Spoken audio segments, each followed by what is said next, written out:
Good evening. Just 3 months after hoisting a second premiership cup, Lachie Neale has stood down as Brisbane co-captain, confirming he and his wife have separated. The dual Brownlow medalist refused to address claims of infidelity, but admits he has let down his family and his fans. Trent Neese has the developments. Fronting the toughest media conference of his career, all by himself, Lachie Neale was clearly rattled by what he was about to say. While I won't go into specifics, I can say that I've let my family down, and I apologise for my actions which have hurt those closest to me. I can confirm though that with regret, Jules and I have now separated. With no sponsor logos or club colours in sight, Neale confirmed weeks of speculation his marriage was breaking down. I'm extremely disappointed in myself, and I've put plans in place and measures in place to do the work on myself so that I can be the best version of myself moving forward. Last month it emerged Neale's wife Jules unfollowed him and her close friend Tess Crosley on Instagram. Claims the couple was working through troubling times were quashed when Jules posted, "I've been betrayed in the most unimaginable way, and I want to make it very clear that I'm not working through anything." There are rumours circulating. Can you address those rumours? Did you cheat on your wife? No, I can't address those rumours. Today, the 32-year-old gave up his leadership position, his teammates were told earlier this morning. Given the personal matters that I'm currently working through, I've made the decision to stand down as co-captain and from the leadership group effective immediately. The dual Brownlow medalist says he made the call to step down, but this decision was probably inevitable, with many at the club disappointed in Neale's actions. I understand that I'm a role model and I've probably let fans, not just of the Brisbane Lions, but of the AFL down, so yeah, I accept that responsibility. It was 100% my decision. To be honest, I've probably thought about it the last 12 months. It's understood Jules and the couple's 2 children will relocate to her hometown of Perth. I need to focus on rebuilding that trust with Jules, as the future well-being of our children remain our #1 priority. A free agent at the end of this year, a strong possibility remains Neale may also seek to move west once this season is over. We'll work that out over the next 6 months basically, so we've got a bit of time. From riding the wave of premiership glory just 3 months ago, 2026 is already looking very different for Lachie Neale. The breakdown of my marriage, take full responsibility for it, so for me, yeah, it hurts. Trent Neese, 9 News. At least 40 people are dead and more than 100 were injured when fire tore through a bar at a Swiss ski resort. An Australian has been caught up in the New Year's tragedy at a venue popular with teenagers. Josh Bavis reports from Switzerland. An orange flicker creeps along the ceiling, the first sign something is horribly wrong. Music pumping as the flames grow, spreading through the packed party. You could see the orange, yellow, red. It was 1:30 in the morning when the fire broke out. It wasn't long before La Constellation Bar was engulfed. I saw the fire inside the place and a lot of people was screaming. The venue at the upmarket Cron-Montana ski resort is popular with teenagers. It was a young crowd crammed inside celebrating New Year's Eve. With 2 stories and only 1 narrow staircase to the exit, the race to get out was a disaster. Everyone was banging on the windows and stuff, screaming. It was like a horror movie. People was walking on everybody, and trying to escape, and I saw a lot of people on the floor. Nathan was one of those trapped. Je passais par une fenêtre, mais les fenêtres étaient bloquées. We couldn't see because of the smoke, he says. I grabbed a table and tried to smash it against a window. Finally, I managed to kick the glass to get out. Et on a vu le feu et on est directement remonté. While 17-year-old Letitia says she found herself under 4 people who were burning. Some commentators have suggested this fire likely experienced a flashover effect where the flames became so large so quickly, seeking an oxygen source, it would have only left seconds to escape. Les feux d'artifice un peu d'anniversaire qui font des flammes. This witness claims he saw a woman lifted on someone's shoulders holding 2 bottles with flares close to the ceiling, and that a few moments later it was alight. A promotional video for the bar shows that champagne flares were a common spectacle. On one of the busiest party nights of the year, the emergency response was swift. 42 ambulances and 13 helicopters racing to the scene. This man, one of many, helping paramedics. Everyone got together, everyone did what they could, all the nearby residences, restaurants, everyone who was still awake helped. 60 people were rushed to the main hospital in Sion. The others are being treated across various Swiss cities. Officials say a significant number are critical. France, Germany and Italy offering to help treat patients with severe burns. Outside hospitals, dozens of families are still desperately searching for loved ones, putting call-outs on social media for any information. Swiss President Guy Parmelin called the incident one of the worst tragedies that our country has experienced and says flags will fly at half-mast for 5 days. Mourners gathering at growing memorials. It's going to be hard to recover. It's unimaginable what happened. It's very important from the family and friends of the victims to come here and to think. Young people praying there in front of the candle, it's very important. So many young lives lost, Switzerland starting the new year deep in horror and grief. In Crans-Montana, Switzerland, Josh Bavis, 9 News. And Josh Bavis is in Crans-Montana for us tonight. Josh, an Australian is among the injured. Yeah, Steph, our own authorities have confirmed an Australian is among those receiving medical care, but they won't elaborate on where they're being treated. The injured have been taken to hospitals far and wide across multiple countries, and some of those receiving care for burns are as young as 15 years old. Swiss police have warned it could take days, if not weeks, to identify those who've been killed. And as more videos come to light, it's clear this scene was chaotic and extremely hard to evacuate. Steph? Horrific. OK, thank you, Josh. Well, homicide detectives are probing the discovery of a body inside a Geelong home yesterday. Police say the 41-year-old Norlane man went to hospital with assault-related injuries days earlier, but he discharged himself. The circumstances of his death are now being investigated.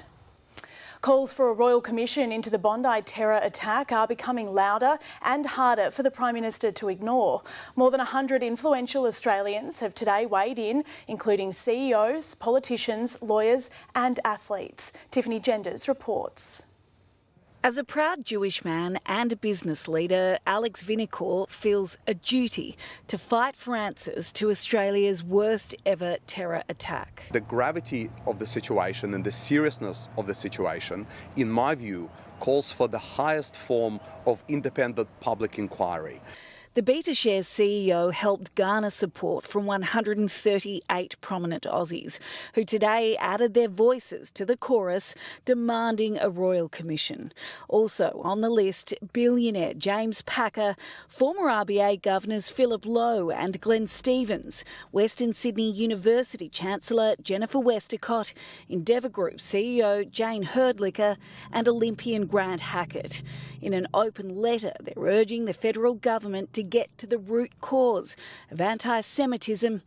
This is a national crisis which requires a national response. This goes beyond politics. It's about the future of our country. This is not the time for division. This is time for unity and this is time for leadership. Every day that passes, another victim, politician or leader pleads with the Prime Minister to abandon his independent inquiry. But Anthony Albanese is standing firm.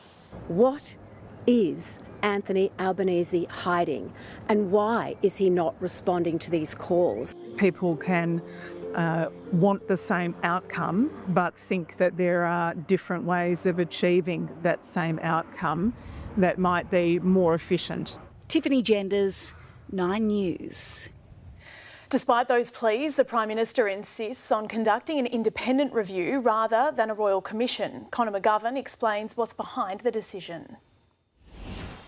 A federal royal commission is Australia's highest form of inquiry. They're established to investigate why certain events happen and are granted extraordinary powers to do so. Among them, the ability to compel witnesses, even the Prime Minister, to give evidence and hand over documents. So what's the difference between a Royal Commission and the review the government has committed to?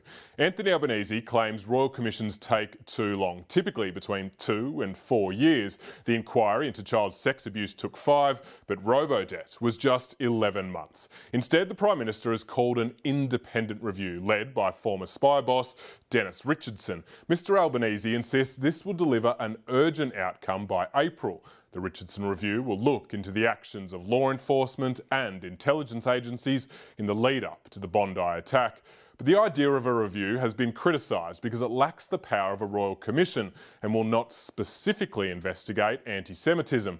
Both a Royal Commission and independent review can only deliver recommendations.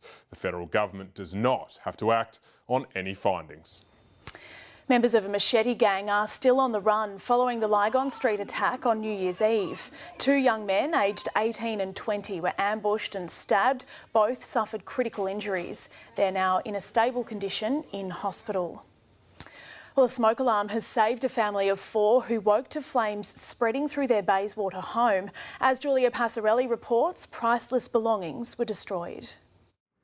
17 years of memories up in flames as a smoke alarm alerts the family inside.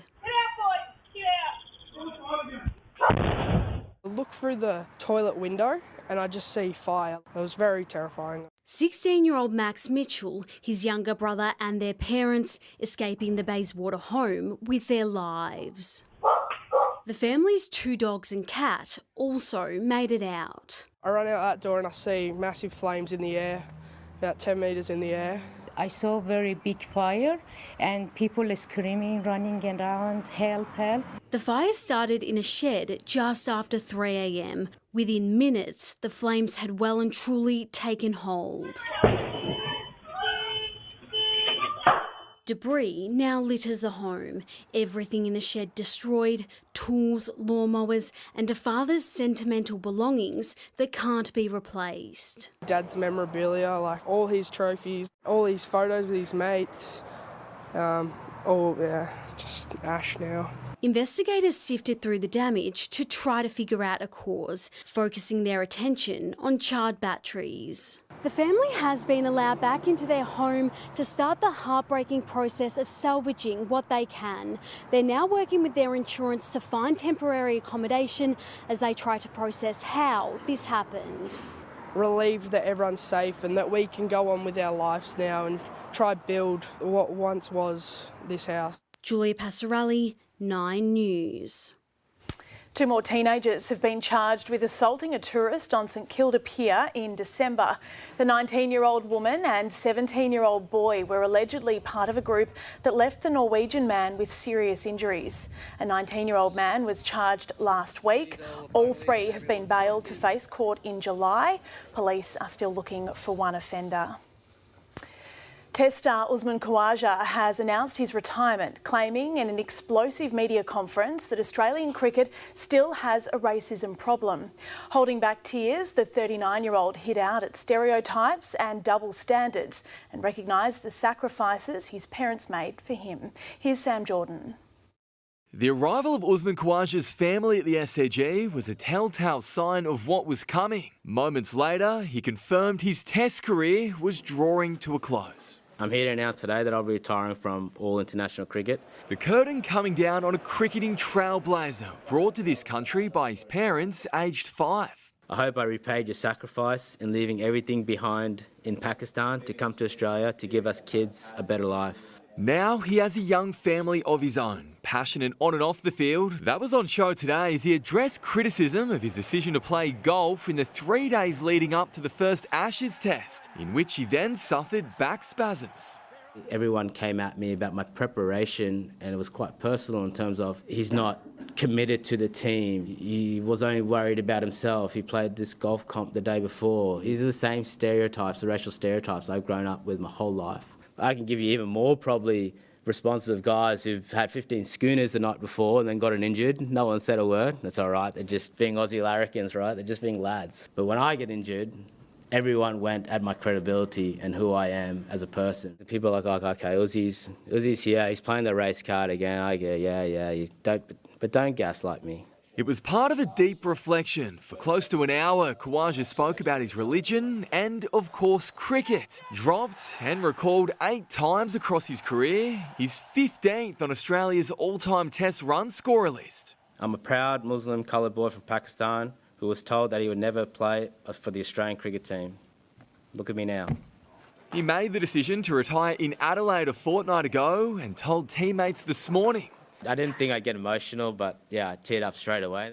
Now there'll be more family time and a career in broadcasting awaits. He had his work cut out when he combined the two today. Is Daddy the best? No. What? Mummy the best? Yeah. Ah, you're breaking my heart. You're breaking my heart. I love Daddy. You love Daddy. Thank you, honey. I love you too. But before he heads into retirement, Khawaja will play one last Test match, 15 years on from his debut and just down the road from where he grew up. How significant is it for you to be able to close your career here in Sydney? No, it's significant. As I said, I grew up literally up the road, stone's throw away. We couldn't afford tickets to come down at the SCG when I was younger, so I used to wait till the end when they opened the gates. I watched cricket. I love cricket. SCG holds such a special place in my heart. I think the fairy tale's already done. Obviously, I'd love to win the game, but the fairy tale's signed, sealed and delivered. Sam Jordan, 9 News. Okay, and Nat Yanides joins me now with a look ahead to more sport. Thanks so much, Steph. Coming up tonight, the summer of tennis is officially underway with the United Cup starting in Perth and showman Nick Kyrgios back on home soil, eyeing an Australian Open wildcard. Oz Open would always be an absolute blessing to play. If I'm able to play that would be great, but at this moment in time, I've got practice this afternoon. I'm just going to focus on the little things. Also, will the Aussies welcome back Bo for the 5th and final Ashes test? One day into the new year, the axe falls on a Premier League head coach and the Hollywood A-lister who isn't taking sides. I'm going to explain that a little bit better when we get to sports. I'm really pleased to hear that. All right, we'll see you then. Thank you, Nat.